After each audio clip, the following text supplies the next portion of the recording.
Ladies and gentlemen, welcome to a very interesting case. We haven't done a foreign shop on here in a long time. This is the first British game hunting video on the channel. Here we are at Shakespeare's birthplace. This is Stratford upon Avon in the Midlands, I believe is what it's called. Yes.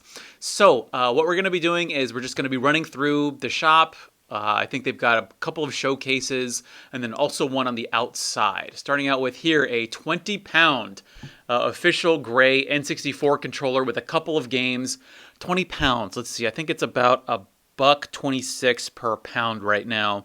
So that's probably about $25, give or take. That's a bit pricey in Japan. I could probably find an N64 controller for like $15. Then we've got GoldenEye and Mario Kart 64. So Mario Kart 64 is at let's just call it $40. That actually might be pretty good. Looking at the condition of it, you can see it's actually, and also the GoldenEye copy, they look a bit scuffed up. Look at the top left. Actually, well, it's I guess the stage bottom left. Or whatever. It's our bottom left of that GoldenEye cartridge. Look at how it's got that dirt on it. I don't know if that's something you could rub off. Something I've noticed is that the condition of these UK games is not quite what you'd find in Japan. But I don't know if that's also because these games aren't being properly cleaned. I would say for the bottom scratches on both of these cartridges, that's probably because it's obviously being, put in and out of the cartridge slot of the N64, so it's going to get some of that dark gray off of the N64 onto the cartridge, but I don't know what that smudge is on the GoldenEye cartridge. And the GoldenEye is going for about, let's say $14, which in Japan is actually, a GoldenEye is a relatively uncommon game, so it's a bit more expensive. But Mario Kart 64, that's easily like less than $5 in Japan. Then here we've got two GameCube controllers. They're going for, that actually seems really pricey to me. That's about, what, $25? That seems a bit high. Although now, because GameCube controllers are relevant with Smash, maybe it's not so bad. And it actually, look at the C-stick. That's got some grime on it. The left stick, that gray stick, it's got some, bends in the plastic. I think the controller behind it actually looks like it's in better condition. Yeah, we get real close. It's not been dusted. I don't know if they're not cleaning it. I don't know what's going on here. And then we've got, I love it. It's what was that? 8 pounds. So it's like $10 for a memory card. I remember back when I was in Japan, when I first got to Japan in 2012, you could actually buy these new. You could buy the actual brand new Nintendo produced memory cards. I think they were like $20 for the 128 or whatever the big one was, the black one. Here we've got a copy of Super Mario Brothers for the NES, and remember this is the PAL version, so it's running at 50 frames a second. So I'd much rather have the American or the Japanese copy. But $10, or no, it's like $12. That's not bad. And these are also, I believe, in the UK, tax is included in the price, so you don't have to do any mental math. Unlike if you're in Japan at some stores or in America in all the stores. It's $12. I mean, $12 for Super Mario. In Japan, it'd be about $8, so it's not like it's that much more expensive. Now here we've got this is an unboxed. Yeah, most of the consoles you'll find, they will note this is unboxed in N64. The thing about the PAL N64 is basically, I think, really up until the Wii U, most of the games consoles in the UK and in America, they're on two different television standards, so the games are not cross-compatible, unlike with American and Japanese games, which do work on the different systems because they're made to the same television standard. But what is that? So that's 70 pounds. That's like $90 for an N64 that's not even in the box. In Japan, a complete N64 goes for, if you're at the right hard off, can be $45. Out of the box, that's... I mean, you'd pay at most like $20-$30. And then look at, so the thing with this Super Nintendo right here is that it is the same shell as the Super Famicom, but it's two different television standards. So your Japanese games are not going to work unless you've got some fancy cartridge adapter. But you're also going to be coming up against the limitations of the PAL format. Depending on your perspective. But I also do like that it has the PAL version labeled across that cartridge slot there. It's a beautiful system. The yellowing is just inevitable. That's just what's going to happen because of the way the plastic the chemical composition of that plastic. And I'm really surprised that this Super Nintendo is more expensive. It says discounted, and I can't really tell why. I'm assuming it's coming with at least one controller and all of the peripherals, like the AC adapter and the AV cords. Now this is £55. That would be about $70. I, for the life of me, would have thought the N64 would have been more expensive. And then the GameCube. I cannot believe the GameCube is more expensive than that Super Nintendo. You'd figure, although when you think about it, there's actually a lot less GameCubes out there than there are Super Nintendos. So maybe it's not really that surprising. Also, given because that's like $80, and then we come to the Wii U. It's going for a glorious, what is that, $120, maybe $130. That's like now is the time to buy Wii U games and consoles because it's never going to get cheaper. And then we've got look, just the Wiis. I cannot believe how cheap the Wiis are. They're going for like $50, and they've got stacks of them, stacks on stacks. Like they've got, how many is that? That's 9 Wiis in just one location. And then I should note, why is it a different price? One was 40, the other was 35. And then look at that, the pink Wiimote, the Wiimote is going for what is that, like $40? Like, really? Is it just because... I'm assuming it's because it's pink. I think if I remember here, if you look at the one on the right, so we've got the Wii Motion Plus on the left, and then just the regular basic Wii Remote on the right, and that's going for $25. Doesn't look... The pink? Yeah. I think the pink one is a really good color. I think that's the one you'd buy, right? Yeah. So here we've got Croc, Legend of the Gobos. That's going for $12. Haven't played it, but I have played Final Fantasy VII, and I could have sworn Final Fantasy VII was way more expensive back in the day. I can't believe it's only like what, $14 here? That's really, I'm surprised. Unless it's the PAL version, unless the one in America is more expensive. Then we got Ridge Racer Type 4. That's like $5. Gran Turismo's $4. That's a steal. That's great. Driver 2 is going for $4. $4 for Gran Turismo 2. Wow, the PAL PS1 is still really collectible. And then we got Rayman over there on the left. That's going for $10. Rayman, I mean, if you can beat it. I don't even know if it's possible. Then we got Final Fantasy IX. Final Fantasy IX more expensive. That's going for about, what is that? $17, $18, and then Reboot is going for $11, $12. I like how, they've got 7, 8, and 9 here. This is like a quick Final Fantasy collection in this shop.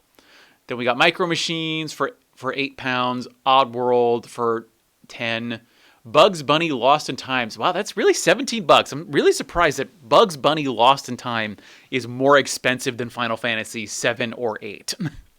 And then 8 is going for $15 as well. That's insane. You're talking about some of the greatest games of all time here. Then we got Alien Resurrection, Driver 2, another copy of Driver 2, going for $4. And then this would be you could walk into this store and you could get an amazing PlayStation 1 collection for £100. That's like $120. You're set for the next couple months in terms of just pure gameplay. And then what is that? Cardinal Sin. What a wild name. I really want to play that game now. I got to look that up. That's going for, we'll call it $14. And then the PlayStation, let's look at the PlayStation itself. It is going for £45. That's about, let's say $60. That's think about it, for the price of a newly released game, you can get an original PlayStation 1. That is just how affordable the PS1 still is. Although I will note that they're using the font and the logo for the smaller PlayStation, which is known as the PlayStation 1. I actually think is this the PSX? No, because the PSX is that PlayStation 2 that got released. That's like a DVR. And they've got all the games right here. I think they're just missing Spyro. Let's see, here we go. Yeah, the king of consoles, PlayStation 2, for the same price for a fat PS2, and there's way more games for the PS2. Though I think they don't have them in the showcase here, because I think they've got them on like a rack. I gotta look through. Yeah, I think maybe I'll do another separate video series just looking through the racks. Let's see, it's $60, and then the memory cards are so cheap. That's like Japan prices right there. So this is almost exactly what I would pay for a loose PlayStation. This looks like it might come with the box, because normally they would say unboxed if it was just loose. So I think this has the box with it. That is exactly, I mean, $60 is what I would pay for a fat PS2 in Japan. And then the memory cards, like those are some really good prices, like $4 for a memory card. That's insane. That's really good. So you can still get some deals on there. You just gotta, as long as you're not trying hard for the Super Nintendo stuff. Then what do we got here? We got Shenmue for £18. Normally it's like a $10 game in Japan. Crazy Taxi. Wow, it's really expensive here. That's like, I mean, what is that? That'd be like what, $35? Probably, I mean, less than $35. Whereas in Japan, it's like a $5 game. They printed so many of those in America or in Japan. Then we got some other ones, and I remember this. I can't tell you the price on the other games because they're blocked by I don't even think they have the prices. We got Tony Hawk's Pro Skater 2. I never played that. I played 1. Wild Metal looks like a weird shooting game almost. What is that? Is that Twisted Edge? The guy with the sunglasses? I can't remember what that is. Trick Style, a WWF game. I didn't know that they would print that in Europe. And then we've got Snow Surfers. And then I think if I'm remembering this location, this is the one where they've got the Dreamcast right next to these games. I'm guessing someone just brought in their collection. And then look at this. We've got official Sega Saturn RGB cables for, like, what is that, $14? Like, that's insane. Like, I know SCART is really difficult to use, especially if you're not in the UK or you're not in the European area. But it's really, really difficult to find those in Japan. I don't even think they are officially released in Japan if I think about it. And then here we go. We've got the Dreamcast going. Is this loose? Yeah, it's unboxed. It's going for, what's that on $20 there? $105, $110. Wow, that's, the Dreamcast in Japan, you'd buy this for, I think high end would be $60 for a complete console outside of the box, even in the box. If you find the right hard off, they're like $40 easy if you're in the sticks. But that's something you got to drive out to. Oh yes, so now we go out to the outer showcase. Didn't even see any Super Nintendo games. That's so strange. So we've got here Street Fighter 2 Turbo for the Game Boy Advance is going for $10. Wow, really? Ubisoft was involved in that. Interesting. And then this is the find of the video, folks. I remember seeing this.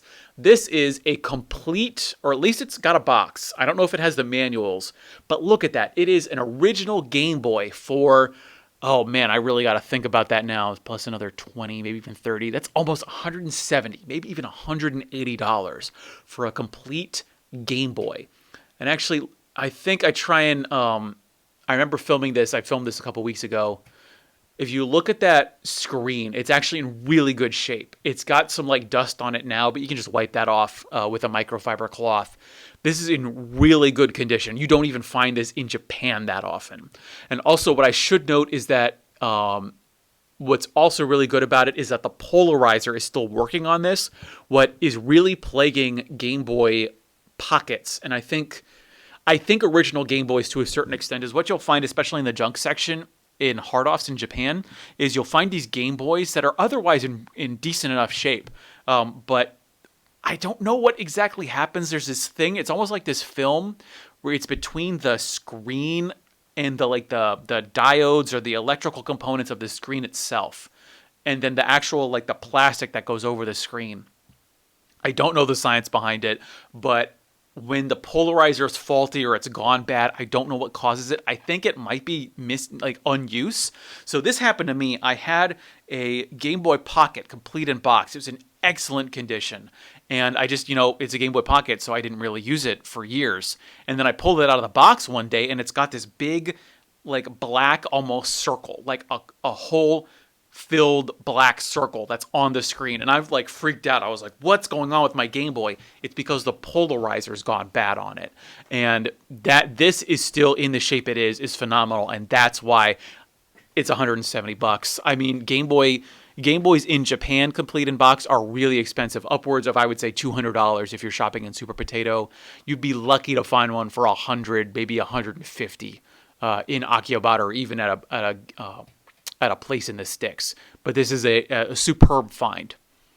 Then here we got the other stuff. We've got, what is that, a Wii Fit rechargeable battery on the right for 50 cents. That's great. Then we've got another Wiimote. Wii stuff is all over the place. Wii stuff is great to find out. Why is this? Okay, so here we've got a black Wii. Okay, so it comes with the Wiimote Plus. Maybe that's why it's more expensive. Interesting. Very interesting. And then we've got... Then what is that on the left? That's the wireless adapter. Does the 360 not have wireless in it? Or is it just the upgrade because it's the wireless network again? Because remember, the 360 came out in like 2005. Like that's when like wireless technology was rapidly advancing. I wonder if this is just like if you want faster Wi-Fi connection, because wireless network again, that's like, you know, for the 360 is probably really fast. And we're not done yet. We still got, oh yeah, here we go. So we've got Crash Bandicoot. So my issue with, actually, now that I'm thinking about it, with this showcase in general is I know it doesn't get sunny in the UK all the time, but when it does, that sun really blasts. And my fear is that they do not have a protective coating on that glass, so these might get baked over time. I'm really afraid of that happening to all the stuff in here. It doesn't seem like it's really affecting anything yet, but looking at that copy of Crash Bandicoot, it's going for, let's say, $18. And it looks like it's in really good shape. I don't know if that's a good price for Crash Bandicoot or not. Although it is, you know, obviously one of the highly prized games for the PlayStation. And then here we've got Sonic the Hedgehog for the Master System. You don't see that. And then look, it's only like $2. Like, that is, like, in Japan, Master System games are really hard to come by because it did not take off. The Genesis and the Master System were probably the most popular consoles in the UK, and particularly Europe, as compared to, like, America, where it was sort of like 50-50 between the Genesis and the Super Nintendo. In Japan, the Mega Drive and the Master System got absolutely obliterated. So Sonic the Hedgehog for the Master System, I've never seen it. I've never seen it in Japan. And then we've got the Master System controller. That's going for $18. That's crazy. That's really expensive. Or, I mean, relatively. And then we've got the Mega Drive. Here we go. Here's our last find of the video. We've got Ariel the Little Mermaid for the Mega Drive going for $18. So if you've got $18, you can choose between Ariel for the Mega Drive or that Master System controller. That's a lot of stuff here. I'm really surprised. I kind of wish there was more. I think you get spoiled being in Japan for a while, but some really great stuff, an amazing collection of PlayStation games, and I was really surprised to see. I'm betting someone just traded in their Dreamcast games, and here you can go to Stratford upon Avon if you're interested in some history. You can go see some old Tudor homes from the 1500s, as well as a bunch of Dreamcast and PlayStation 1 games. Thanks for watching, and a big mahalo to all my Patreon supporters.